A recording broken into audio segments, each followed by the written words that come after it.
नमस्कार दोस्तों, शाम के 7 बज चुके हैं और हम हर दिन की तरह हाजिर हैं अपना शो मुद्दे की बात लेकर। यूपी तक के इस खास कार्यक्रम में आप सबों का स्वागत है। और हर दिन जिस तरीके के मुद्दे लेकर हम आपके सामने होते हैं, आज एक बार फिर हम एक नए मुद्दे के साथ हैं। मुद्दे ना कहें, इस बार हम सीटों के साथ हैं। आज जिस तरीके से प्रधानमंत्री ने एक तरीके से 2024 का बिगुल फूंक दिया है, चाहे वो यूसीसी की बात की हो, चाहे उन्होंने भ्रष्टाचार और परिवारवाद की बात की हो, विपक्ष इस वक्त किस तरीके से 2024 का चुनाव लड़ेगा, यह सबसे अहम है, खास करके उत्तर प्रदेश में। और उत्तर प्रदेश में क्या होगा, इस पर हम चर्चा कर रहे हैं। उत्तर प्रदेश में आज हम एक खास तरीके से चर्चा कर रहे हैं, वो ये कि हम कुछ सीटों को लेंगे, कुछ हाई प्रोफाइल सीटों को लेंगे। और हमारे साथ जो पैनल है पत्रकारों का, लखनऊ के वरिष्ठ पत्रकारों का, इनसे हम सीट दर सीट ये समझने की कोशिश करेंगे कि आखिर इन सीटों पर कौन किसके खिलाफ लड़ सकता है और कौन कितना भारी पड़ सकता है। तो आज मुद्दे की बात में हम कुछ ऐसे सीटों को चुनने जा रहे हैं जिसमें आजमगढ़ है, रायबरेली है, अमेठी है, मैनपुरी है। इस तरह के जो हाई प्रोफाइल सीटें हैं उस पर हम चर्चा करेंगे। लेकिन हम अपने मेहमानों से सबसे पहले आपका तारुफ करा दूं, परिचय करा दूं। हमारे साथ अमरेंद्र प्रताप सिंह हैं, जो कि वरिष्ठ पत्रकार हैं, पॉलिटिकल खबरों पर इनकी विशेष नजर रहती है। सैयद कासिम हैं, हमेशा की तरह यूपी तक के इस हमारे कार्यक्रम में, और सीटों के हिसाब से इनकी पकड़ काफी मानी जाती है। नवलकांत सिन्हा है, अमा जाने दो, आप इन्हें हल्के फुल्के अंदाज के साथ साथ गंभीर राजनीतिक विषयों पर भी सुनते रहते हैं। और साथ साथ हमारे साथ प्रशांत श्रीवास्तव हैं, जो कि हमारे सहयोगी हैं इंडिया टुडे मैगजीन में लखनऊ में। तो आप सभी लोगों का स्वागत है। और आज हम जिस बात की चर्चा करने जा रहे हैं वो है सीटें। तो सीटों की हम चर्चा करेंगे क्योंकि कल अखिलेश यादव ने अपने आजमगढ़ सीट की समीक्षा की है। और हम आपको बता दें कि आजमगढ़, अमेठी, रायबरेली, कन्नौज, सुल्तानपुर, पीलीभीत, बदायूं, मैनपुरी, गाजियाबाद, सहारनपुर, ये तमाम आज हमने लिस्ट में रखा है। अब कोशिश करते हैं कि कितनी सीटों पर कौन चुनाव लड़ सकता है, कौन भारी पड़ सकता है, इसकी चर्चा करेंगे। तो सब मेहमान हमारे साथ हैं। तो सबसे पहले कासिम साहब आप ही से शुरू करते हैं। और सबसे पहली जो हमारी सीट है वो है आजमगढ़। आजमगढ़ तो सपा की सबसे मजबूत सीटों में एक है। सपा भले उपचुनाव हार गई हो, अखिलेश यादव के छोड़ने के बाद धर्मेंद्र यादव महज 6,500 वोटों से हारे हैं। आजमगढ़ में क्या होगा, आपको क्या लगता है? सपा किसे उतार सकती है? और बीजेपी का जो कैंडिडेट है निरहुआ, वो क्या टक्कर देगा अगर सपा परिवार से उतारती है तो? कुंवर भाई, मैं आमतौर पे इस बात से संतुष्ट नहीं होता हूँ जब कहा जाता है कि समाजवादी पार्टी की सीट है आजमगढ़।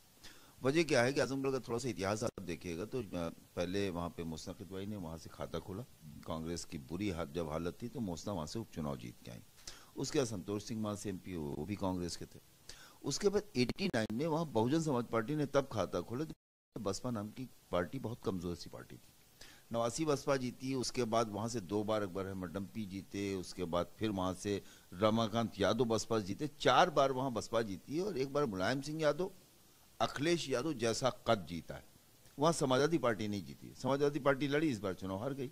तो समाजवादी पार्टी वहां बहुत मजबूत नहीं है, पहली चीज ये। शिवपाल यादव वहां जाएंगे, जिसकी चर्चा चल रही कि शिवपाल यादव ही उम्मीदवार होंगे। शिवपाल यादव एक अच्छे कैंडिडेट हो सकते हैं। देखिए, वहां एक निरहुआ को जो यादव वोट मिला था, उसके पीछे का कारण जो कल था। आपको लगता है निरहुआ को यादव वोट मिला था? बिल्कुल मिला था। यादव वोट निरहुआ को मिला था और अच्छी संख्या में मिला था। अगर आप देखिए, जब बूथ स्टडी करेंगे तब आपको पता चलेगा कि ये गांव है, इस गांव में इतने परिवार रहते हैं, इसमें यादव वोट इतना है। और वहां पर अगर समाजवादी पार्टी 250 वोट पा रही है, यादव वोट वहां पर 180 है, तो ये मान लीजिए कि वो भारतीय जनता पार्टी 180 वोट जो पा रही है, तो वो यादव का वोट है। वो सीधी सी एक गणित है। अगर बूथ की स्टडी, मैं कोशिश करता हूँ कि मैं बूथ को स्टडी करूँ, तो वहां पर मैंने मान लिया कि भाई जो मुलायम सिंह यादव, अखिलेश यादव और अब शिवपाल यादव, शिवपाल यादव को वहां समझाना भी है। वो अलग बात है कि वो यादव में नहीं है, छतरी में। शिवपाल यादव लड़ेंगे, कैंडिडेट हो गए। बीजेपी आपके हिसाब से शिवपाल ही? बिल्कुल शिवपाल ही होंगे, क्योंकि वहां पर जो एक वो बना दिया गया है, ऑरा बना दिया गया कि सैफई से कोई उतारा जाए, वरना वहां समाजवादी पार्टी लड़ाई में है ही नहीं। ठीक है। एक आपने जब कैंडिडेट की बात कर दी तो मैं जरा कैंडिडेट पर ले लूं, फिर मैं आपके इससे एनालिसिस पे आता हूं। आपको अमरेंद्र जी क्या लग रहा है, शिवपाल ही कैंडिडेट होंगे वहां से, या धर्मेंद्र भी हो सकते हैं, या फिर कोई और? क्योंकि कहा यह जाता है कि अगर मुलायम नहीं, अगर वो नहीं तो फिर लोकल। देखिए, अभी तक का अखिलेश यादव का जो राजनीति में उनकी कार्यशैली दिखी है अपनी पार्टी को लेकर, अपने से बड़ी प्रोफाइल वाले लोगों को कम ही प्रीफर कराया है उन्होंने, कम ही आगे बढ़ाया है। लेकिन तो शिवपाल क्योंकि वापस आए हैं, काफ़ी दिनों तक भतीजे और चाचा अलग अलग रहे, तो मैनपुरी की सीट में जीतने में शिवपाल का बड़ा रोल रहा। उन्होंने बहुत मेहनत की और उनका आदर सम्मान करते हैं वहाँ लोग, क्षेत्र होने के नाते। मुलायम सिंह यादव जब सांसद हुआ करते थे तो मैनपुरी के काम जैसे शिवपाल देखते थे, वैसे ही आजमगढ़ के भी देखते हैं। एक वजह ये भी हो सकती है कि अखिलेश यादव शिवपाल को अवसर दें, मौका दें। आपको लगता है शिवपाल लड़ेंगे? हाँ, मुझे लगता है अखिलेश शिवपाल को मौका दे सकते हैं। अखिलेश के पास में धर्मेंद्र को आजमा चुके हैं, धर्मेंद्र भी बहुत इच्छुक आजमगढ़ दोबारा जाने के नहीं है। धर्मेंद्र बदायूं ही दोबारा चाहेंगे क्योंकि वो सीट उनके कनेक्टिविटी में लंबे समय तक रही है। ऐसे में अखिलेश के पास आजमगढ़ को जीतने का अगर उनका इच्छा होगा तो शिवपाल एक बहुत बेहतर ऑप्शन है। बड़े नेता हैं, उनका बड़ा कद है।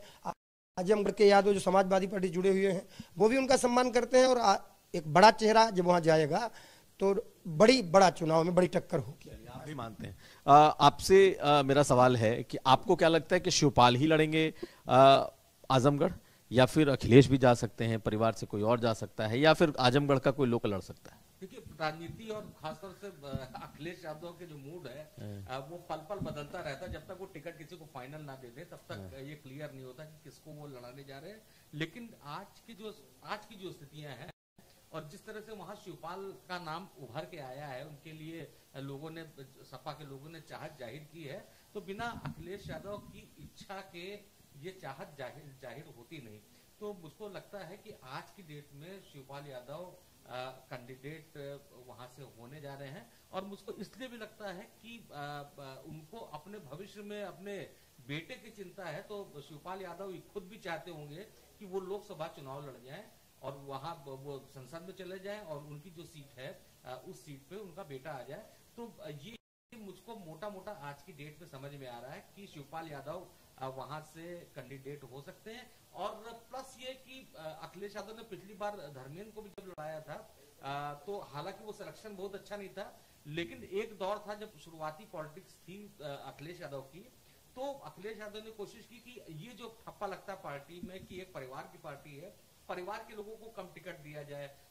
यहाँ तक कि वो डिम्पल को भी पहले चुनाव लड़ाने के मूड में नहीं दिखते थे, लेकिन फिर उनको लगा कि हमारी पार्टी की जो पहचान है वो हमारे परिवार से और परिवार के लोगों से इमोशनली अटैच होता है, और ये सीट यादव वहां एक बड़ी भूमिका अदा करते हैं। तो मुझको लगता है कि कोई परिवार का ही कैंडिडेट लड़ेगा, और इस समय आज की डेट में मुझे शिवपाल ही नजर आ रहे हैं। प्रशांत, आपका भी इस पर टेक क्या है? देखिए, मुझे लगता है कि कल जो बैठक हुई उसके बाद भले ही ये मीडिया में खबरें आ गई और ऑलमोस्ट लोगों ने मन बना लिया कि शिवपाल लड़ेंगे, लेकिन मैं इस बात को लेकर बहुत श्योर नहीं कि शिवपाल खुद बहुत ज्यादा लड़ने के इच्छुक, वो ऑलरेडी विधायक हैं। अगर अखिलेश यादव भी चुनाव लड़ते हैं तो निश्चित तौर पर अगर अखिलेश यादव सांसद बन जाते हैं तो यहाँ पर लीडर ऑफ अपोजिशन की जरूरत पड़ेगी। तो शिवपाल भी शायद मुझे लगता है आज की स्थिति में अपने से ज्यादा अपने बेटे को लड़ाने के इच्छुक होंगे। लेकिन अगर बेटे को लड़ाएंगे तो रिस्की सीट आजमगढ़ तो नहीं चुनेंगे, वो चाहेंगे कि तो इटावा या उसके आसपास की कोई सीट हो, उस बेल्ट में सीट हो, ना कि सीधा आजमगढ़ जैसी। आज की तारीख में आजमगढ़ टफ सीट है समाजवादी पार्टी के, खासतौर से उपचुनाव के बाद। लेकिन हाँ, पार्टी की अगर चली तो, और क्या, क्योंकि ऑप्शन बहुत कम है समाजवादी पार्टी के पास वहाँ लड़ाने में। लोकल लीडरशिप में 3 विधायक खुद लड़ना चाहते हैं वहाँ पे रमाकांत को लेकर।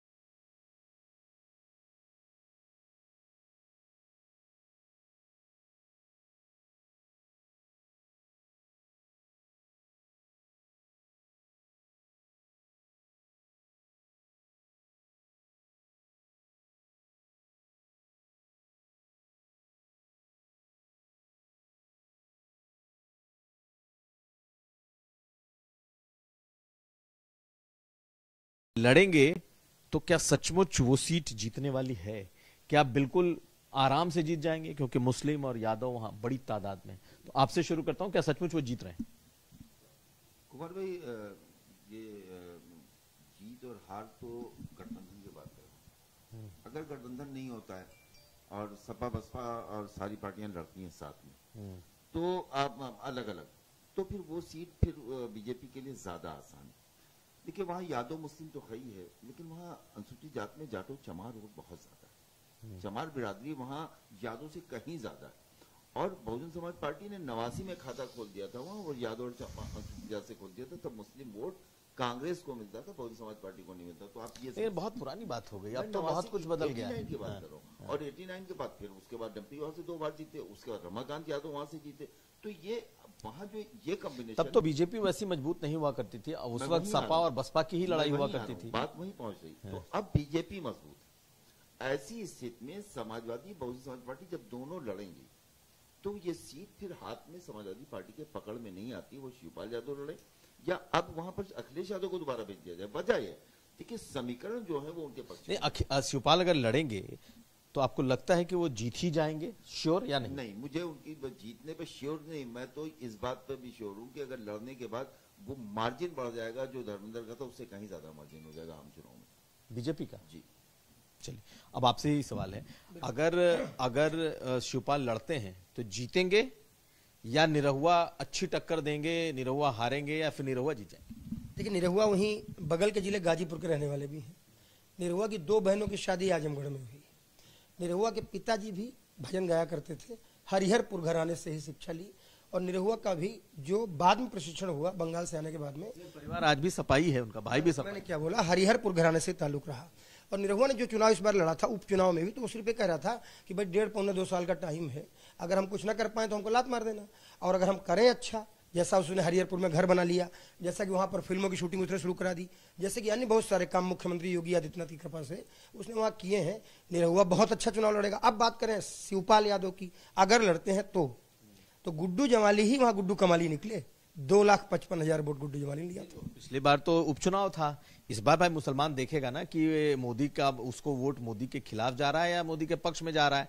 वो तो अपना वोट बर्बाद करना नहीं चाहेगा ना, सिर्फ गुड्डू जमाली लड़ रहे हैं इसलिए वो अपना वोट बर्बाद। असल में आजमगढ़ का मुस्लिम, एक मिनट, हाँ, कर रहा हूँ, गुड्डू जमाली को मुस्लिम वोट इतना नहीं मिला था, बल्कि इस बार बढ़ जाएगा। पिछली बार गुड्डू जमाली को मुसलमानों को वोटों का मुश्किल से 30% वोट मिला है। सिर्फ अपनी विधानसभा मुबारकपुर जो है बस वहीं पे मिला है, उसके अलावा उनको नहीं मिला। तो बढ़ क्यों जाएगा? बढ़ इसलिए जाएगा कि 2022 के बाद अखिलेश को लेकर मुसलमानों में जो नाराजगी है, और गुड्डू 2 बार मुलायम सिंह के जमाने में भी उतना ही वोट नहीं, कांग्रेस और सपा अब ऑलमोस्ट तय आने वाली है, इसमें कांग्रेस, इसमें तो मुसलमान वोट फिर जाएंगे। कांग्रेस और सपा वहां लड़ेगी, कांग्रेस और सपा लड़ेगी ना, जमाली या गुड्डू या मुसलमान नहीं लड़ेगा। मुकाबला वहां जो होगा शिवपाल बनाम गुड्डू जमाली होगा। और आजमगढ़ के उस मिजाज को आपको समझना होगा जो इस वक्त का मिजाज है।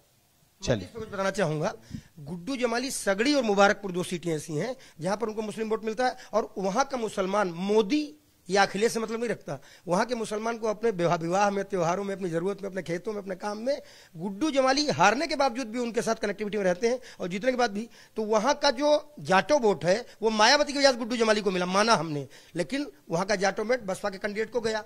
इस बार भी अगर गुड्डू जमाली बसपा के ही कैंडिडेट होते हैं तो मुस्लिम पिछली बार से ज्यादा मिलेगा गुड्डू जमाली को। वजह साफ है कि वहां अखिलेश यादव जीतने के बाद मुस्लिम को कनेक्टिविटी नहीं होते, और ना मोदी के पास। मामला वहां लोकल होने का है, और कहा भी था गुड्डू जमाली ने, बैनामा थोड़ी है किसी का, दाखिल खारिज नहीं कराया किसी ने, और इसका असर हो सकता है। निरहुआ कतई कमजोर नहीं है। अगर बसपा और सपा अलग अलग लड़ते हैं तो शिवपाल का जीतना बहुत मुश्किल दिखाई पड़ता है।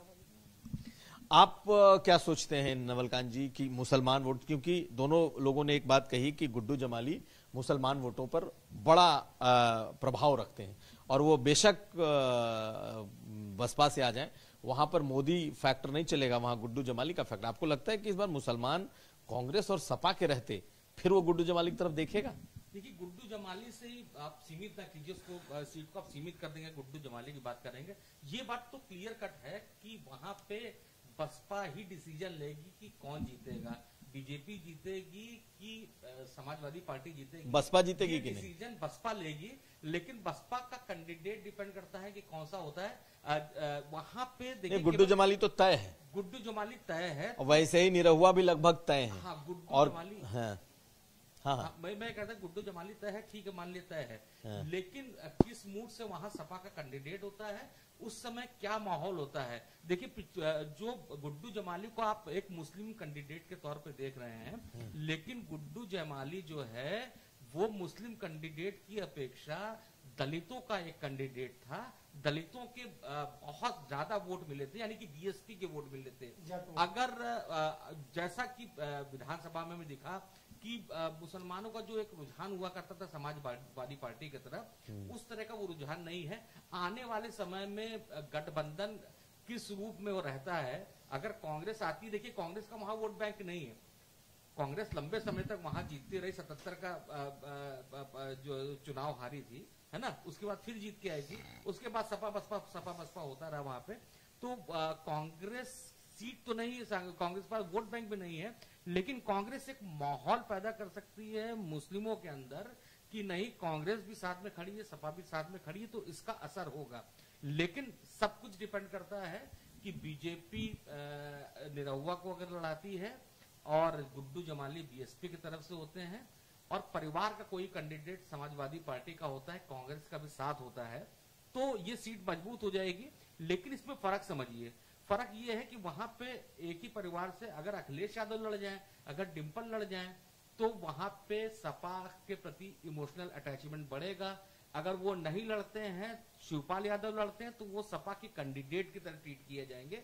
अब होगा क्या, ये तो आने वाला वक्त। चलिए अब हम खत्म पर हैं। आपको क्या लग रहा है प्रशांत कि कौन जीतेगा वहां? मुझे लगता है कि कांग्रेस जिस अलायंस में होगी, मुस्लिम वोट ज्यादातर सीटों पे उस अलायंस की ओर ही ज्यादा पड़ेगा। और भले गुड्डू जमाली का अपना एक मजबूत है हिसाब किताब, लेकिन वहां पर जब अगर शिवपाल जैसा नेता जो कि हाईली मैनेज कर सकता है चीजों को, और कांग्रेस जैसा गठबंधन अगर लड़ेगा, तो मुझे, क्योंकि लोकल को मतलब उपचुनाव में और लोकसभा चुनाव में फर्क होता है, उपचुनाव के समीकरण अलग होते हैं। उस टाइम पे धर्मेंद्र यादव के पास सिर्फ 12 से 15 दिन से चुनाव लड़ने के, शायद 10 या 11 दिन थे। और अब की अगर लोकसभा में जब चुनाव होगा, तो निश्चित तौर पर कैंडिडेट को 2-2.5 महीने पहले पता चल जाएगा कि इसको लड़ना है। तो वो उस सिचुएशन मुझे लगता है अगर कांग्रेस सपा के साथ हुई तो सपा को एज है, अगर कांग्रेस बसपा का अलायंस हो जाता है तो गुड्डू जमाली ऑटोमेटिकली आगे हो जाएगा। चलिए, तो हम लोगों ने पहली जो चर्चा की वो आजमगढ़ पर की, और आजमगढ़ में दो बातें बिल्कुल साफ दिख रही हैं। एक ये कि शिवपाल यादव वहां से सपा के कैंडिडेट हो सकते हैं। दूसरी बात ये कि गुड्डू जमाली कड़ी टक्कर दे सकते हैं, गुड्डू जमाली के बदौलत जीत और हार तय होगी। लेकिन वहां पर निरहुआ को कोई कमजोर ना आके, गुड्डू जमाली को कोई कमजोर ना आके, और ये बहुत ही कड़े संघर्ष वाली सीट होगी। अब हम अपनी दूसरी सीट की तरफ चलते हैं, और वो सीट है अमेठी। जी हाँ, स्मृति ईरानी इस वक्त सांसद हैं, केंद्र में मंत्री हैं, और अगर किसी एक मंत्री को सबसे ज्यादा अपने क्षेत्र का दौरा करने का श्रेय जाता है केंद्र की, तो उसमें स्मृति ईरानी का नाम ऊपर आता है, क्योंकि वो लगातार अपने क्षेत्र से टच में रहती है। लेकिन अमेठी के साथ यह है कि अमेठी सबसे वीआईपी सीट देश की है, जिसमें राहुल गांधी, उसके पहले राजीव गांधी तक इसका प्रतिनिधित्व कर चुके हैं। जब राहुल गांधी लड़ते हैं, जब कांग्रेस परिवार से कोई लड़ता है, गांधी परिवार से, तो समाजवादी पार्टी और बसपा भी समर्थन देती है।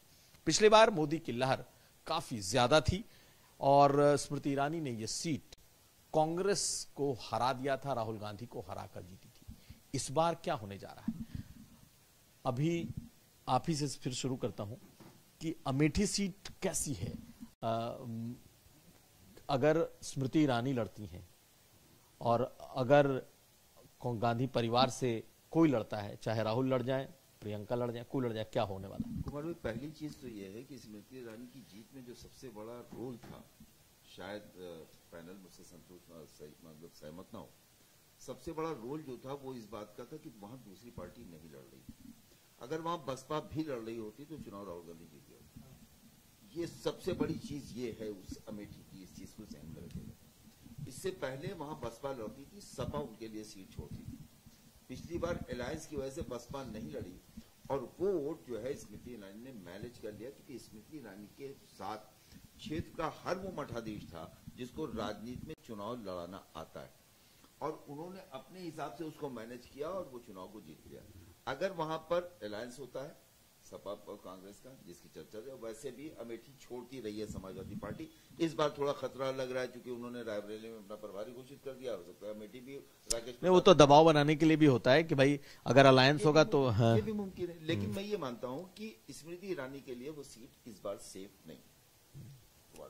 इसकी वजह सीधी सी है कि अगर गांधी परिवार से कोई आता है, देखिए, अमेठी को पिछले 35, 40, 50 साल में अमेठी के रेलवे स्टेशन को मैंने भी एक जमाने में देखा है 1976-77 में, जब वहां अंधेरा होता था, टूटा फड़ा होता था, वहां के रास्ते नहीं थे। अमेठी की जमीनों का दाम बढ़ा, अमेठी के लोग अमीर हुए, अमेठी के लोग उस जिले में, अमेठी कॉन्स्टिट्यूंसी में आने वाले हर जगह कोई ऐसी फैक्ट्री नहीं, कोई ऐसा कारखाना नहीं, कोई ऐसा कल पुर्जा नहीं जो वहां ना हो। और स्मृति ईरानी ने दौरे जरूर किए हैं, सड़कें बनवाई हैं, राशन गल्ला ये सब चीजों योजनाएं की वो तो चली हैं, लेकिन रोजगार नहीं मिला है। और उस जमाने में जब कांग्रेस की सरकार थी, जब राहुल गांधी की सरकार थी, जब राजीव गांधी की, तो रोजगार बहुत था लोगों के पास। ये चीज जो है ये कहीं ना कहीं पब्लिक कनेक्ट आपके हिसाब से, मैं एक और सवाल इसमें लेता हूं, पब्लिक कनेक्ट आपके हिसाब से स्मृति ईरानी का अपने क्षेत्र में ज्यादा बेहतर है या फिर कांग्रेस का प्रभाव ज्यादा है? पब्लिक, देखिए, पब्लिक कनेक्ट नो डाउट इसमें स्मृति ईरानी का बहुत बेहतर है, लेकिन कांग्रेस के प्रभाव को नकारा नहीं जा सकता, और जब प्रभाव काम करेगा तो फिर कनेक्टिविटी काम नहीं करती। आपसे भी यही सवाल है कि अमेठी का क्या होगा? देखिए, मेरा अपना मानना है कि वीआईपी सीट का जहाँ तक मामला है, वीआईपी सीट चेंज हो जाती है वीआईपी के हिसाब से। कभी अमेठी और रायबरेली भी वीआईपी सीट होती थी, अब बनारस भी VIP seat, Lucknow VIP seat. देश का रक्षा मंत्री जहाँ से हैं, देश का प्रधानमंत्री जहाँ से है, आप जाइए बनारस, आपको अपने आप दिख जाएगा कि वीआईपी सीट है या नहीं है। लखनऊ में आप हैं, देख ही रहे हैं पोजीशन क्या है। अमेठी की अगर हम बात करें तो अभी जल्द में जो चुनाव हुआ है वो हुआ नगर पालिका का, गौरीगंज नगर पालिका, अमेठी नगर पालिका। राकेश प्रताप सिंह ने उस चुनाव के दौरान, ठीक उस चुनाव के बीच में कितना बड़ा एक मामला हुआ था, समाचारों में आया, वो धरने बैठ गए, बवाल, मारपीट, हाथापाई सरेआम, बावजूद उसके दीपक सिंह की पत्नी जीत गई ना चुनाव वहां से। वोटर मिजाज अगर चेंज कर ले गया तो पुराना जो इतिहास है उसको लेकर उसकी हमें समीक्षा नहीं करनी चाहिए। अमेठी छोड़ के जाना राहुल गांधी का, ये सही है कि राहुल का सांसद होना जरूरी था, हालांकि कतिपय कारणों से आज नहीं है सांसद, सांसद होना जरूरी था, लेकिन अमेठी छोड़ के जाना गैर जरूरी था, ऐसा नहीं करना चाहिए था। एक कनेक्टिविटी जब टूट जाती है ना, कहते हैं वो राजनीति में एक बात होती है ना कि राजनीति में एक बार अगर पाले से बाहर हुए आप तो दोबारा आसान नहीं होता फिर उस चीज को कब्जा करना। अब अमेठी कांग्रेस के लिए हलवा नहीं है। स्मृति ईरानी पहले भी चैलेंज में ही चुनाव जीती, हलवा नहीं था उनके लिए, और इस बार भी वो चैलेंज मान के चल रही है, इसलिए इतना ज्यादा आती हैं, लगातार चीजें कनेक्ट करती हैं कि उन्हें मालूम है कि ये सीट कांग्रेस की रही है और इसको हम लाए हैं बड़ी मुश्किल से, और बचा के रखना भी उतना ही मुश्किल है। चुनाव होगा, कड़ा चुनाव होगा कांग्रेस और भाजपा के बीच में, लेकिन परिणाम कुछ भी आ सकते हैं। लेकिन एक जो इमोशनल कांग्रेस को लेकर, राहुल गांधी को लेकर लोगों के जो इमोशंस हैं, क्या वो प्रभाव डालेंगे चुनाव में, या फिर इन्होंने भी एक अपना इमोशनल कनेक्ट किया है?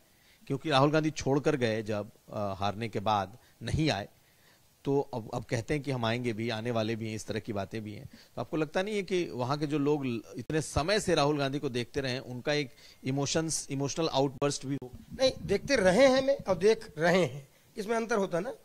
मैं एक बार टेलीविजन देख रहा था, राहुल गांधी जी उठे, मोदी से जाके गले मिले। जब वो गले मिले थे, 1 मिनट का फर्क था, सिर्फ 2 मिनट का, जब वो गले मिले थे, मैं ही दर्शक था, पत्रकार के बावजूद मुझे एकदम कुछ अलग नजर आ रहा था कि ये आदमी ने तो कमाल कर दिया, ये तो एकदम अलग घटना है, इस पर क्या सोचेंगे लोग, इसका क्या आगे प्रभाव होगा। और 2 ही मिनट बाद राहुल गांधी का एक फुटेज आया जिसमें उन्होंने आंख मारी ज्योतिरादित्य सिंधिया को। इतनी देर में चीजें चेंज हो जाती हैं, इतनी देर में चीजें चेंज हो जाती हैं, इमोशनल मामले इतनी देर में चेंज होते हैं। राहुल गांधी वहां थे और राहुल गांधी वहां होंगे, दोनों में चेंज है। अमेठी अब दोबारा पाना कांग्रेस के बिल्कुल आसान नहीं।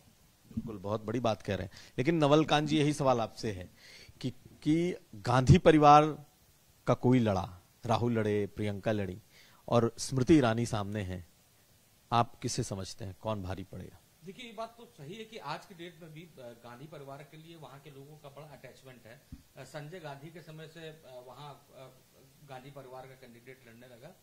77 की, 98 का और ये स्मृति ईरानी का, 3 ही चुनाव को छोड़ दीजिए तो वहाँ पे कांग्रेस ही जीतती रही है। कांग्रेस ही सबसे बड़ी पार्टी रही, कांग्रेस के प्रति लोगों का अटैचमेंट रहा है। और जब राजीव गांधी लड़ते हो, उसके बाद एक सोनिया एक टर्न में आई, उसके बाद फिर राहुल गांधी लगातार जीतते रहे, तो बड़े नेता है देश के, वो लड़ रहे थे, जीत रहे थे।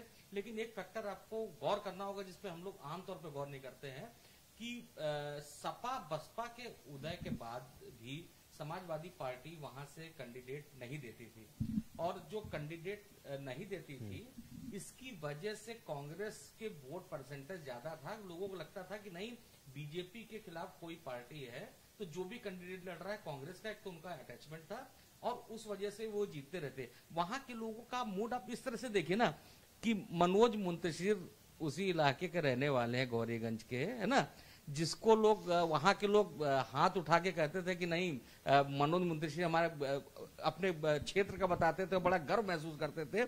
लेकिन एक खराब पिक्चर बनने के बाद वहां के पूरा गौरीगंज मनोज मुंतशिर की आलोचना कर रहा है। तो वो लोग जैसे साउथ में भक्ति होती उस तरह की भक्ति नहीं है। जो कांग्रेस की जीत भी होती रही तो वो गांधी परिवार के अटैचमेंट से ज्यादा एक वजह मुझको लगातार नजर आती कि समाजवादी पार्टी वहां से टिकट नहीं देती थी, कोई कैंडिडेट नहीं देती थी। इस समय निश्चित रूप से अगर राहुल गांधी लगातार उस क्षेत्र में जा रहे होते तो कांग्रेस की स्थिति दूसरी होती। लेकिन राहुल गांधी ने जिस तरह से उस क्षेत्र को छोड़ दिया, वहां गए ही नहीं, तो मुझको लगता है कि ये भी कसक वहां के लोगों में है। तो बहुत राह किसी की आसान नहीं है, किसी के बारे में आप नहीं कह सकते कि वो जीतेगा। चलिए प्रशांत, आपसे भी यही सवाल है, आपको क्या लग रहा है कि अगर राहुल गांधी आते हैं, गांधी परिवार का कोई आता है, प्रियंका गांधी भी आ जाती हैं, तो क्या स्मृति ईरानी के लिए ये चुनाव टफेस्ट होने जा रहा है या फिर आराम से गांधी परिवार इस दोबारा अपनी सीट पा लेगा? मुझे लगता है स्मृति ईरानी ने 2014 भी लड़ा, 2019 भी लड़ा, वो 2019 जीत भी लिया। 14 से 19 उन्होंने बहुत मेहनत करी, लेकिन 2024 स्मृति ईरानी के लिए बहुत टफ होने वाला है, क्योंकि मैं रायबरेली अमेठी काफी आना जाना अभी रहता भी है।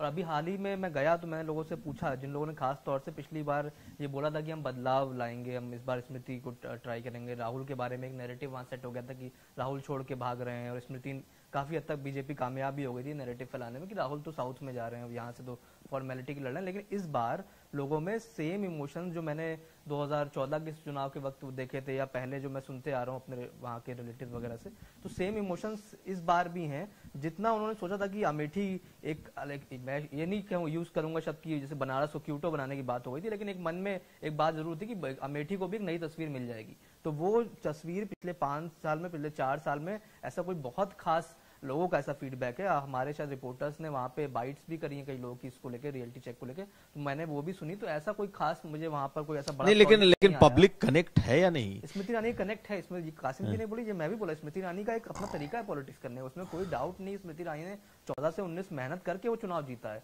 भले ही राहुल की टीम फेल हो गई हो या बीएसपी न लड़ी हो, वो सब हम लोग एनालिसिस में कह रहे हैं, लेकिन इस बार लोग चाहते हैं कि गांधी परिवार वहां से दोबारा लड़े, क्योंकि वहां पे ज्यादातर लोगों का कहना है कि अमेठी रायबरेली को जैसे छोटे जिलों को लोग इंडिया में क्यों जानते हैं, क्योंकि गांधी परिवार यहाँ लड़ता रहा है। बनारस को तो लोग मोदी से पहले भी जानते थे, अयोध्या को लोग वहां कोई नहीं लड़ेगा तब भी लोग जानेंगे, लेकिन रायबरेली अमेठी जैसे लखनऊ के अगल बगल में उन्नाव भी है, बाराबंकी भी है, सीतापुर भी है, क्या ये इतनी फेमस कॉन्स्टिट्यूएंसी है नेशनल लेवल पे? नहीं, हम लोग रायबरेली अमेठी की बात इसलिए कर रहे हैं वो रायबरेली अमेठी गांधी परिवार लड़ता रहा है वहां पे। अगर राहुल गांधी वहां पे, राहुल कई बार नेता का वहां से दूर होना भी फायदेमंद हो जाता है। लोग इस बार चाहते हैं कि राहुल गांधी वहां नामांकन करें, अगर कोर्ट से उन्हें राहत मिलती है तो जहां तक मेरी जानकारी राहुल गांधी दोनों सीटों पर फिर से लड़ेंगे, और वहां पे काफी तादाद में पब्लिक चाहती है कि इस बार राहुल गांधी लड़ें, और मुकाबला बहुत क्लोज पिछली बार की तरह होगा। और लेकिन मेरे तरफ अगर आप मुझसे निजी तौर पर पूछें तो मैं एज अभी राहुल गांधी को on the basis of emotions देखूंगा, जो लोगों के बीच में वहां पर है, मैंने महसूस किया। और दूसरी बात, एक और चीज है, बीएसपी इस बार जाहिर तौर पे अगर अलायंस नहीं तो बीएसपी अपना कैंडिडेट उतारेगी तो 50-60 हजार वोट तो बीएसपी अपना ही ले जाएगी। वो इस बार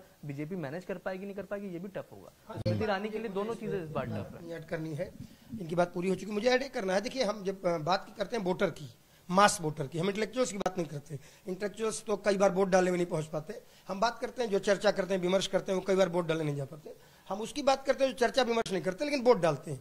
तो देखिए, पहले कहा जाता था कि भाई कांग्रेस का वोटर कौन है, मुस्लिम कांग्रेस का वोटर है, ब्राह्मण कांग्रेस का वोटर है, दलित कांग्रेस का वोटर है। वोटर दलित मुस्लिम होता था नहीं। भारतीय जनता पार्टी का मैंने जितना देखा है अभी पिछले 3-4 चुनाव में, भाजपा का एक वोटर वर्ग नया बन गया है। वो जाति से नहीं है, वो एक शब्द है लाभार्थी, हितग्राही।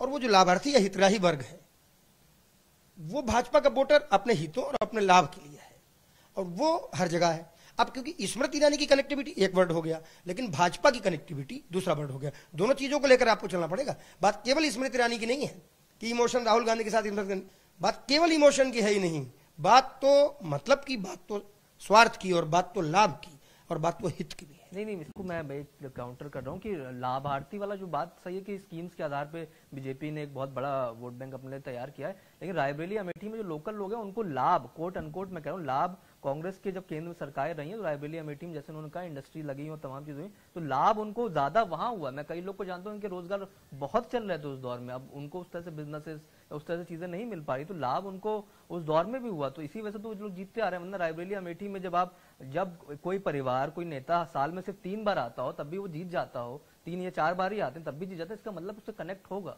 तो मैं ऐसे बिना कनेक्ट के कोई नहीं जीता, तो लाभ उनको बहुत तरह से कांग्रेस की सरकारों में भी रहा है वहां के लोकल लोगों को। चलिए, लेकिन अब हम अमेठी को रैप अप करें उसके पहले आपसे ही शुरू कर लेते हैं। बता दीजिए, छोटे में बताइएगा, आपको क्या लग रहा है, क्या राहुल लड़ेंगे, क्या स्मृति लड़ेंगी, या दोनों हटेंगे, दोनों चेंज करेंगे? राहुल आएंगे तो स्मृति नहीं रहेंगी, स्मृति लड़ेंगी तो राहुल चेंज कर लेंगे। सवाल बहुत अच्छा किया कुमार भाई आपने। हम लोग चर्चा कर रहे हैं आज के जो आज है। मुझे लगता है स्मृति ईरानी भी एक वीआईपी कैंडिडेट है, एक स्टार है, एक उनका कद है, उनको रिपीट होने की जगह पे शिफ्ट भी किया जा सकता है। हम लोग चर्चा इस बात पे कर रहे हैं, और राहुल गांधी को लेके भी हम लोग चर्चा कर रहे हैं, लेकिन वहां राहुल लड़े, प्रियंका लड़े, वरुण लड़े, गांधी परिवार है, कोई भी लड़ेगा उसको वही मिलेगा जो राहुल गांधी को मिलेगा। आपको क्या लगता है? मैं यहाँ पे ये चीज कहना चाहूंगा कि अभी पटना में बैठक हो रही थी और बीजेपी की तरह से प्रेस कॉन्फ्रेंस करने के लिए स्मृति ईरानी आई थी। पार्टी ने उनको बड़ा करने का लगातार प्रयास किया है, तभी तो वहां तक पहुंची है। और जब वो हार गई थी तब भी मिनिस्टर थी, और इस बार तो जीती हैं, इसलिए महत्व है। और हम ये नहीं कहते कि उन्होंने बहुत बड़ा कुछ वहां किया होगा, लेकिन एक बात तो पक्की है कि मुझे अभी तक स्मृति ईरानी वाली सीट पर भारतीय जनता पार्टी कैंडिडेट बदलती हुई दिखाई पड़ रही है। राहुल गांधी कांग्रेस के ऑब्वियसली सबसे बड़े नेता सोनिया जी के बाद हैं। उनकी बहन भी उत्तर प्रदेश की महासचिव प्रभारी की जिम्मेदारी अब उनको दी, बड़ी हो गई। वरुण गांधी का नाम इन्होंने अभी कैसे ले लिया, अभी ऑफिशियली तो ऐसा कुछ है नहीं कि वरुण कांग्रेस से लड़ेंगे या बीजेपी से भी लड़ेंगे, दोनों चीजें अभी आज की डेट में ऑफिशियल नहीं है।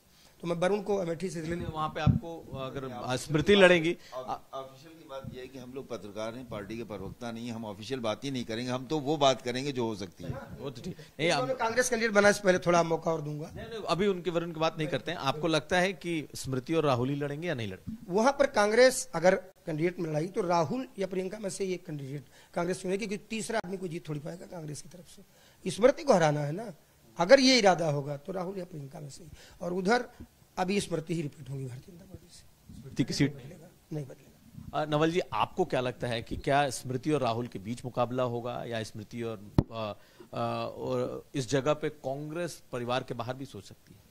देखिए, स्मृति ईरानी की तो मैं सीधे सीधे ये कहूंगा कि जिस तरह से फ्रिक्वेंट दौरे स्मृति ईरानी करती रही हैं, वो जताता है कि स्मृति ईरानी वहां से चुनाव लड़ना चाहती हैं। आपको हाल में याद होगा कि कांग्रेस नेताओं ने कहा भी था और ट्वीट भी किया था कि स्मृति ईरानी कहाँ है, तो स्मृति ईरानी ने ट्वीट करके कहा था कि मैं इस समय अमेठी में हूँ, और जहां से मैं निकली मैं कहीं विदेश नहीं गई, मैं अमेठी में हूँ, मैं कहीं बाहर टूर करने नहीं गई हूँ। तो सीधे सीधे उन्होंने राहुल गांधी पे निशाना साधा था। और आप इसको भी गौर कीजिए कि जब भी राहुल गांधी कोई स्टेटमेंट देते हैं या कोई बात कहते हैं तो उसका जवाब देने के लिए स्मृति ईरानी ही आती हैं।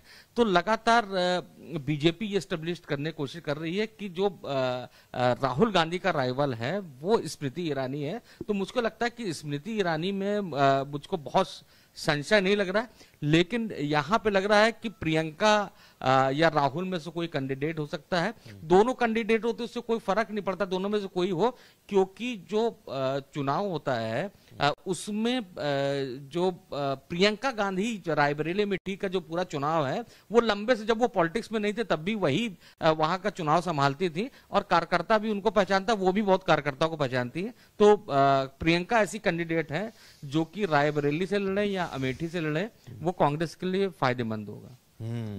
आपको लग रहा है कि वही लड़ेंगे, दोनों आमने सामने होंगे, या चेंज हो जाएगा? नहीं, देखिए, राहुल का लड़ना तो डिपेंड करता है उन्हें कोर्ट से राहत मिलती है या नहीं। कोर्ट से नहीं मिलेगी तो ऑब्वियसली नहीं लड़ पाएंगे, कोर्ट से मिलती है तो मुझे लगता है राहुल गांधी लड़ेंगे, और राहुल गांधी लड़ेंगे तो स्मृति भी लड़ेंगी। ये बीच में अभी बीजेपी में चर्चा चल रही है, कुछ बीजेपी के लोगों ने मुझे बताया कि स्मृति रायबरेली शिफ्ट हो सकती है, लेकिन अगर राहुल अमेठी से पर्चा भरेंगे तो स्मृति अमेठी से ही भरेंगी, तो वो शिफ्ट नहीं होंगी।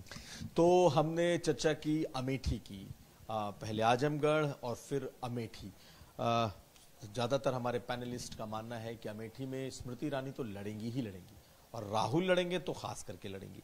बाकी चीजों पर हम आगे डिस्कस करेंगे, लेकिन एक और सीट है जिस पर हम इस वक्त चलते हैं अपनी चर्चा के लिए, और वो सीट है बदायूं। बदायूं में धर्मेंद्र लड़ेंगे, संघमित्रा मौर्य हैं बीजेपी की तरफ से, सांसद हैं। तो क्या सचमुच ये सीट संघमित्रा मौर्य लड़ेंगी? क्या उधर से बदायूं से धर्मेंद्र लड़ेंगे? और अगर लड़ेंगे तो क्या होगा? आपसे ही सवाल फिर। कुंवर भाई, संघमित्रा मौर्य बीजेपी से लड़ेंगी, इसमें मुझे शक है। शक नहीं, मुझे यकीन है बीजेपी उनको टिकट नहीं देगी। वो कितना भी कहें कि मैं पार्टी में हूं, बनी रहे, उनका टिकट भारतीय जनता पार्टी में नहीं है। अब ये होता है कि भारतीय जनता पार्टी में संघमित्रा मौर्य नहीं है तो कौन, तो ये बीजेपी को तय करना। नहीं, लेकिन अभी तो पूरी तरीके से वो बिल्कुल है, बहुत आखिरी दिन तक भी अगर वो पार्टी में है तो मैं यकीन से कह रहा हूं कि संघमित्रा मौर्य का टिकट भाजपा में नहीं है। सिर्फ स्वामी प्रसाद मौर्य की वजह से? सिर्फ स्वामी प्रसाद मौर्य की बेटी ही नहीं, उनका जो रोल रहा है स्वामी प्रसाद मौर्य के चुनाव में, जब वो लड़े हैं, वहां जाकर उन्होंने जिस तरह से उनका काम किया है, प्रचार किया है, पिता के हारने के बाद वो लौटी और उसके बाद भारतीय जनता पार्टी के पक्ष में उन्होंने बांध दिए। और भाजपा ने कहीं उनको अभी तक इस तरह से नहीं किया है कि भारतीय जनता पार्टी दिखाए कि संघमित्रा मौर्य हमारी उस तरह से सांसद है। लेकिन थोड़ा सा मैं टोक दूं, संघमित्रा मौर्य पार्टी के हर एक कार्यक्रम में जा रही हैं, जो भी उनके लिए ये तो उनका प्रयास है, हो रहे हैं वो कर रही हैं। वो है, वो लोकसभा की सांसद हैं, उनको प्रधानमंत्री मोदी की योजनाओं का जो काम दिया गया है सारे सांसदों को, उनको भी दिया गया, वो भी करेंगे। दिए ना भी दिया जाता तो करते। एक चीज पहली तो ये है कि मुझे शक है कि वो लड़ेंगे। दूसरी चीज ये है कि वहां पे जब हम बात करेंगे तो दो नाम को और चर्चा में रखिएगा, बहुत जरूरी है इस चुनाव में। एक डीपी यादव, एक सलीम शेरवानी। इनको इग्नोर करके बदायूं के बारे में जब सोचेंगे तो हम नतीजे पर नहीं पहुंचेंगे। सलीम शेरवानी को कई बार से उनके साथ होता चला जा रहा है, उनको ना टिकट मिल रहा है, ना दूसरे से एडजस्ट किया जा रहा है, ना राज्यसभा भेजा जा रहा है। ऐसे में सलीम शेरवानी जो बदायूं से सांसद रहते थे, जो मजबूत एक हैसियत के आदमी है, मुस्लिम नेता के अलावा एक बड़े कारोबारी भी हैं, बड़े बिजनेसमैन भी हैं, तो सलीम शेरवानी भी हैं। बहुजन समाज पार्टी वहां डीपी यादव को लड़ाकर उस सीट को जीत चुकी है, तो डीपी यादव भी इधर राजनीति में उन्होंने सक्रियता बढ़ाई है। तो ये दोनों नाम क्या बीएसपी की तरफ से जा सकते हैं? किसी से भी जा सकते हैं। चुनाव इनको दोनों को मद्देनजर रख के हम देखेंगे, और इन दोनों में से कोई भी अगर लड़ता है तो वहां भारतीय जनता पार्टी फिर रिपीट करेगी, वो संघमित्रा लड़े या कोई और लड़े। आपको क्या लगता है बदायूं सीट का क्या होगा? क्या वही रिपीट करेंगे, वही आमने सामने होंगे या बहुत बदलने वाले? देखिए, मेरा जवाब इस पर थोड़ा अलग टाइप का है। स्वामी प्रसाद मौर्य, जिनकी बेटी संघमित्रा मौर्य है, वो थोड़ा अलग मिजाज का आदमी है। वो राजनीति में स्वामी प्रसाद मौर्य अपने आप को बहुत बड़ा मौसम वैज्ञानिक मानते हैं। हालांकि कई बार उनका मौसम का पूर्वानुमान बिल्कुल गलत साबित हुआ, और बारिश बताई थी उन्होंने, और बारिश तो छोड़ो, बूंदाबांदी भी नहीं हुई, खुद अपनी सीट भी हार गए। उनके सामने दो बहुत बड़ी मुश्किलात हैं। एक तो अपनी बेटी की राजनीति को जमाए कैसे रखा जाए, और दूसरा अपने बेटे की राजनीति शुरू कैसे कराइए ठीक से, जो अभी तक हो नहीं पाई है। और मुझे लगता है स्वामी प्रसाद मौर्य फिर मौसम का आकलन कर रहे होंगे, और शायद ये बदायूं सीट ही कहीं ऐसा ना हो अखिलेश यादव और स्वामी प्रसाद मौर्य के अलगाव का कारण बन जाए। क्योंकि स्वामी प्रसाद मौर्य जब ज्यादा बोलते हैं तो उसका मतलब ये नहीं होता कि वो ज्यादा बड़े विरोधी हैं, वो खाली ये साबित करना चाहते हैं कि हम नुकसान बड़ा पहुंचा सकते हैं आपको, इसलिए हमारे मूल्य को बड़ा आंको। और हो सकता है ये बदायूं सीट जो है स्वामी प्रसाद मौर्य एक बार फिर मौसम वैज्ञानिक के रूप में कुछ इधर उधर करते नजर आए। संघमित्रा ने चुनाव हारे थे जब उनके पिताजी, उससे पहले उनका मिजाज कुछ और दिख रहा था वहां जब थी कुशीनगर में, लेकिन उसके बाद उनका मिजाज एकदम बदला नजर आया। और यहां तक कि नगर पालिका के चुनाव में, जो उनका चुनाव नहीं था, पार्टी का कार्यक्रम नहीं था, नगर पालिका के चुनाव में पूरी तरह पार्टी के सारे कार्यक्रम, सारी सभाओं, सारी चीजें पूरे टाइम वो लगी और लगी नहीं। अब पोजीशन ये है, उनको लग रहा है कि ये जो लोकसभा चुनाव है इसमें सपा कितना अच्छा कर पाएगी, इस पर बड़ा शक है उनको। और धर्मेंद्र यादव भी हैं, क्योंकि धर्मेंद्र बिल्कुल अब दोबारा आजमगढ़ जाना नहीं चाहते, धर्मेंद्र बदायूं ही जाना चाहते हैं। ऐसे में समाजवादी पार्टी में संघमित्रा मौर्य के लिए बहुत बड़ा स्कोप नहीं बन रहा, और बीजेपी से सांसद हैं वो, तो भारतीय जनता पार्टी से टिकट पाकर दोबारा कैंडिडेट बनने के लिए स्वामी भी पाला बदल सकते हैं। बदायूं सीट के बारे में आपको, अगर स्वामी ने पाला नहीं बदला या बीजेपी ने स्वामी को नहीं लिया, तो क्या संघमित्रा मौर्य बीजेपी में रह पाएंगी, और क्या बीजेपी उन पर भरोसा कर पाएगी? देखिए, मुझे अभी तक भारतीय जनता पार्टी के द्वारा संघमित्रा का टिकट कटता हुआ नजर नहीं आ रहा है।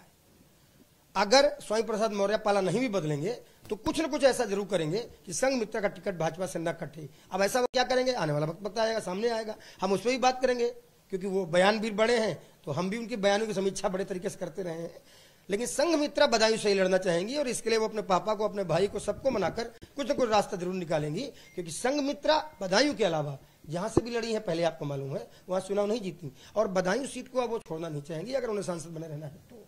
ऐसे में स्वामी प्रसाद मौर्य ने पूरे टाइम कैंप किया था संघमित्रा मौर्य के चुनाव में, और मौर्य बोर्ड की कनेक्टिविटी स्वामी प्रसाद मौर्य के कैंप से हुई थी वहाँ। और हम ये जानते हैं कि आने वाले चुनाव में संघमित्रा फिर सांसद बनना चाहेंगी, बधाई हुई एक ऑप्शन है। और ऐसे में धर्मेंद्र अगर सपा के कैंडिडेट बनना चाहते हैं तो सपा से तो संघमित्रा को टिकट मिलेगा, मुझे शक है। फिर धर्मेंद्र को टिकट नहीं मिलेगा, शिवपाल को टिकट नहीं मिलेगा, फिर अखिलेश यादव लड़ाएंगे, किसको से बाहर ही लड़ा देंगे। और परिणाम कितने बड़े आए हैं। स्वामी प्रसाद बहुत फायदेमंद साबित नहीं हुए सपा के लिए। अभी तक वो बनाए इसलिए है ताकि चिढ़ा रहे हैं, वो चिढ़ाते रहे। संघमित्रा बदायूं वही दोनों लड़ेंगे आमने सामने। बिल्कुल, संघमित्रा बदायूं से लड़ेंगे और बीजेपी से लड़ेंगे और धर्मेंद्र समाजवादी पार्टी से लड़ेंगे। नवल जी, आपका टेक क्या है इस पर? क्या दोनों ही आमने सामने होंगे? इस सवाल को मैं थोड़ा सा बदलना चाहता हूँ।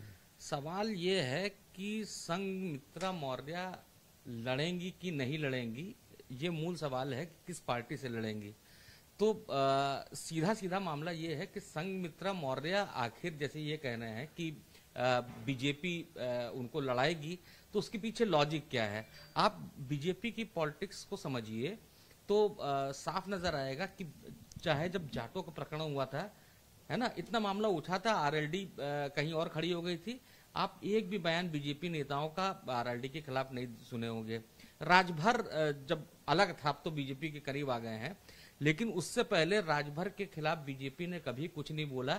और बीजेपी एक मैसेज देने की कोशिश करती है कि नहीं, इस बिरादरी के कुछ लोग हमसे नाराज होंगे लेकिन हम उनसे अलग नहीं हैं।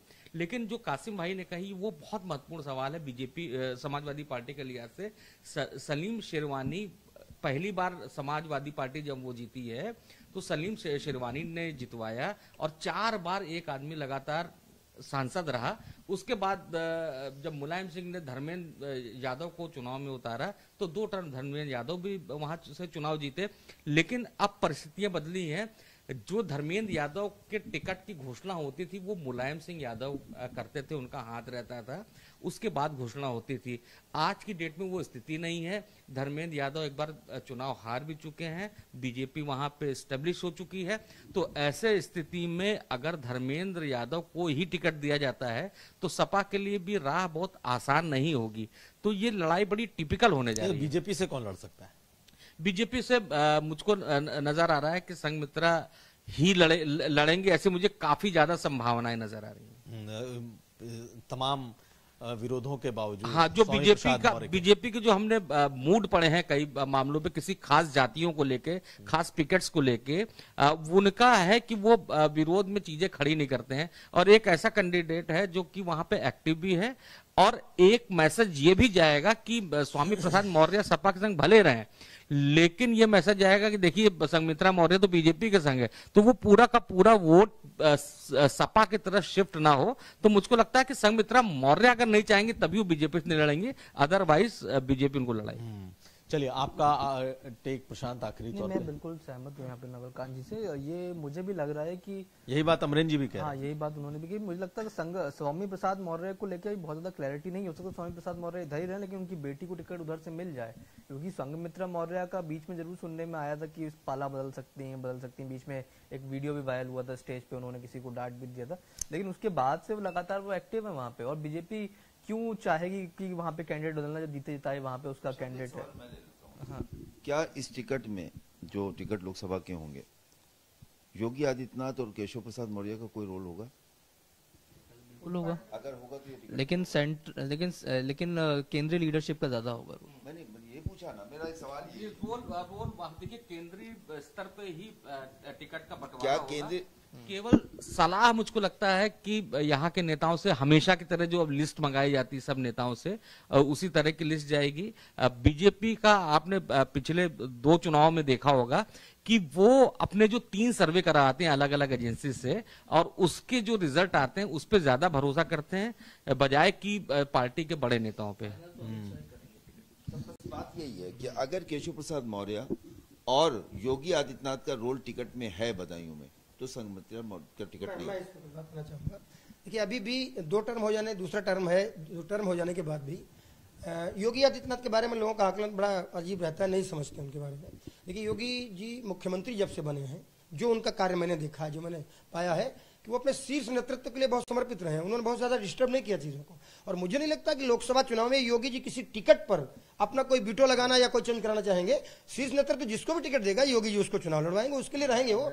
लेकिन मुझे लगता है किसी एक सीट पर किसी पर्टिकुलर अपने किसी मामले को लेकर या केशव के मामले को लेकर योगी जी इसमें कुछ करेंगे। आप दोनों के बीच के बाद मैं कह रहा हूँ, कासिम जी सही कह रहे हैं कि केशव प्रसाद मौर्य नहीं चाहेंगे कि कोई मौर्य एस्टेब्लिश हो, तो जाहिर सी बात है वो टिकट नहीं देना चाहेंगे। लेकिन अमरेन भी सही कर रहे हैं कि जो योगी जी हैं वो टिकट के मामले में बहुत ज्यादा पढ़ते नहीं हैं, और केशव जी के सामने ऐसी समस्या है क्योंकि वो खुद का चुनाव हार गए थे, तो उनकी बहुत से नहीं है।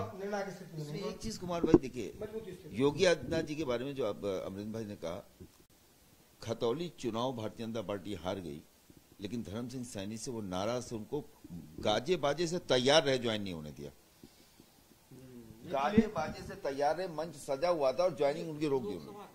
लेकिन चलिए अपने अपने दावे, अपने अपने टेक, लेकिन आज हम लोगों ने कोशिश की थी कि हम 8 से 10 सीटों पर चर्चा करेंगे, लेकिन ये चर्चा ऐसी इंटरेस्टिंग है या इसमें इतने ज्यादा एलिमेंट हैं कि हम तीसरी सीट आते आते अपने समय के खात्मे की ओर बढ़ चुके हैं। यानी कि हमारा लगभग 50 मिनट का वक्त पूरा हो चुका है, और इस 50 मिनट में जहां तक लग रहा है, साफ साफ तौर पर दिखाई दे रहा है कि हमने जो 3 सीटों पर समीक्षा की है, ये तीनों सीट बेहद अहम, बेहद वीवीआईपी सीटें हैं, और इन तीनों सीटों पर क्या होगा अभी कहना मुश्किल। लेकिन हमारे जो पैनलिस्ट रहे, चाहे अमरिंदर प्रताप सिंह हो, चाहे सैयद कासिम हो, नवलकांत जी हो, या फिर प्रशांत हो, सबों की राय लगभग एक निकल करके सामने आ रही है। सिवाय एक, अगर हम बात कर लें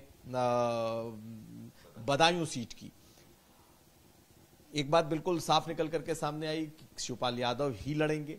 जो जो जो जो सीट है आजमगढ़ की, उस पे निरहुआ ही लड़ेंगे, और गुड्डू जमाली ही लड़ेंगे। तो बड़ा क्लियर है हमारे जो पैनलिस्ट हैं।